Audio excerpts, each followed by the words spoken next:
Welcome to a life of possibilities and inspiring conversations. My name is Nkandu Beltz, and our guest today, Kim Ledger from ScriptWise. Welcome to the show, Kim. How do you do, Nkandu? Well, thank you very much for being here. So, Kim, how did your story start? You've been in business for 40 years now? I guess when I left school, I went to a college in Western Australia. And when I left school, I did what college boys shouldn't do. Instead of becoming a doctor or a scientist, I decided to do an apprenticeship. And that was predominantly in the aircraft industry. But I did end up being fairly qualified in the automotive industry. And from there, I actually started my first business with my then employer. It was unique and different at the time, and it's a business that I really ran and owned for 25 years after that. Wonderful. And then you've also set up other businesses as well? Yes, yeah. So along the way, that business was successful enough to allow me to buy and sell a few properties and enjoy a few things in life, but as well, offer opportunities to other people to start businesses and partner them into industries that they otherwise couldn't make a start in. You're a successful businessman, and at the moment we have so many upcoming entrepreneurs. So what advice, what are the top tips that you would give to the upcoming business leaders in order for them to be successful in their industries? Now let's just go back a little bit. I'm successful in my little world. I don't run huge empires, but I've been quite successful at what I do, and I've made a comfortable living for my family along the way, but I'm not in the top tier of wealthy people, so to speak, in the world or in Australia. It depends what you call successful. I actually love what I do. So I would say one of the very first things would be to advise people to identify fairly clearly a point of difference in whatever they're going to do, whether it's business or it's some other application for your life going forward. Identify something that's unique and different, because if you don't have that from the start, it makes things quite difficult. Probably after that, I would say that you need to enjoy what you do. So where your passions meet your talents in life, and that could come at you at any time. It doesn't matter what age. It could be when you're 12 or 15, you know what you want to do. You might not want to know, you might not know what you want to do until you're 30 or 40. Some people still don't know what they want to do. The point is, when those two things meet, it often breeds success, because you're enjoying participating in your own life and your business life, and everything else that you wish for comes after that. So identify, be passionate about what you do, and love what you do. They're quite critical.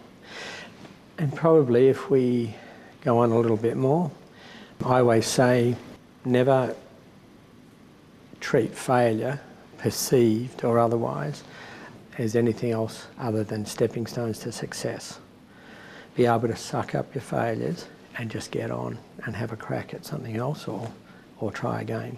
Failure should not be carried from one perceived failure to the next opportunity. It'll destroy the next opportunity. So you've just got to clear it out of your mind and go forward. For you having to run a business for 40 years, or for more than 40 years, I'm sure you have faced some challenges in business. Oh yes, oh yes.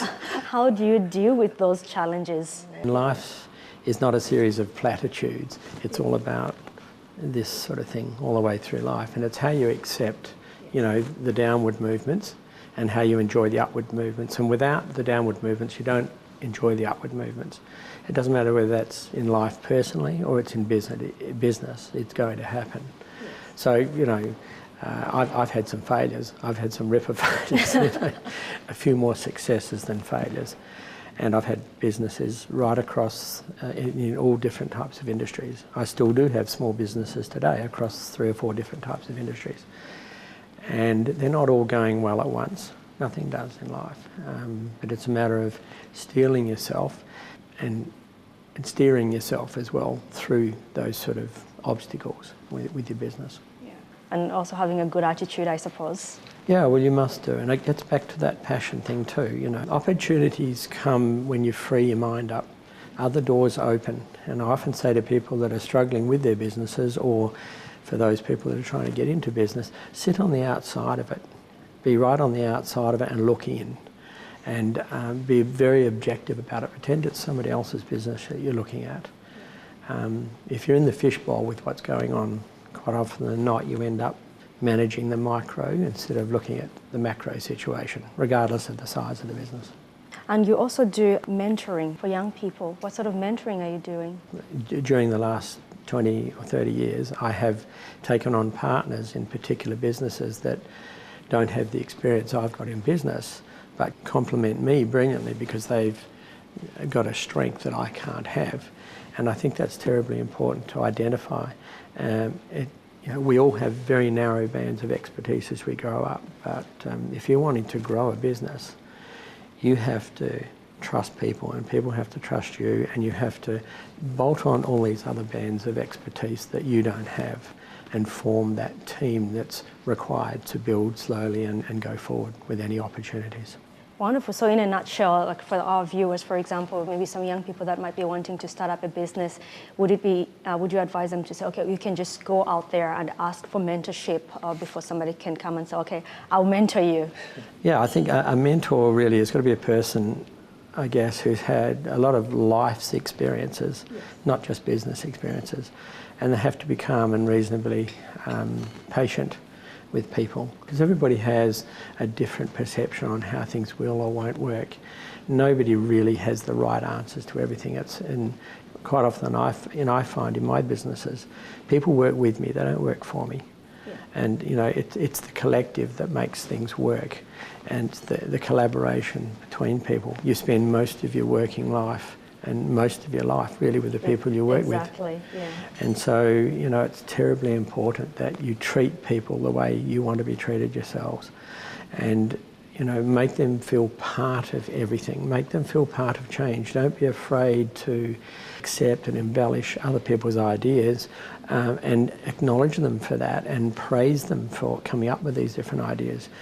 We're not all just, brilliant individuals that can think of everything along the line, everything along the way. It doesn't work out like that. So Kim, you are also the patron of the Prostate Cancer Foundation, and the PCF has also funded more than 1,500 programs and nearly 200 research centers in 20 countries. Could you tell us a bit more about that and your involvement? Well, I'm part of the Prostate Cancer Foundation because it's been part of my life.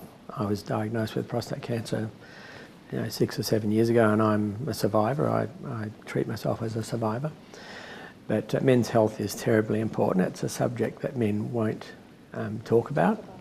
And so, I spend some time going to men's clubs or various other places where men gather and actually talk about the subject, just to lift the level of awareness about the process that's required for, the self-help process all the way through when you've had the operation or prior to that, what you should be doing to establish whether you do have an aggressive form of cancer or not.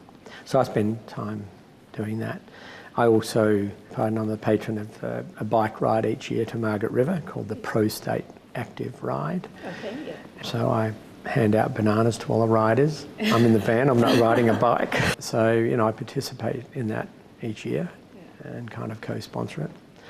But yeah, so my level of activity is limited to Western Australia really, lifting the level of awareness and participating where I can in various, charity events for them.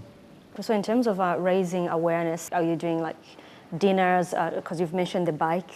The Cancer Foundation in Western Australia is a very proactive organisation run by the loveliest people.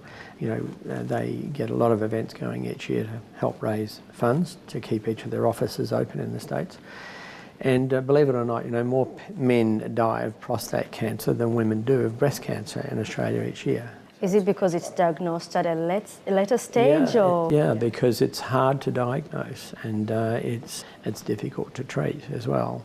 And so there are all different levels that you have to attack it from. But So, it's happening in young men that are as young as 35, and it seems to be appearing or being diagnosed earlier in men, and it seems to be that the younger you are, the more aggressive it can be. So it's quite worrying. So for the people that are listening out there, would you encourage them to, can people do some health checks, or how can they look after themselves? Yeah. So, we all should at least have a health check once a year, particularly when you're over the age of 30, 35. Men should really be taking what they call a PSA test. It's a blood test, a prostate antigen, and that will determine a level for you. The best level is 0.01, which is basically zero, but anything above that, an elevated reading above that, could mean that you have problems. It may not be. There are other things that cause the elevation of it, but it's important to stay on it. And the one thing I have learned over the last 6 or 7 years is that the increased level, so for argument's sake, I'm involved in motorsport, so I have medicals every year. So I'd had a prostate antigen reading over a 9-year period. It was just 2.6, 2.6, 2.6.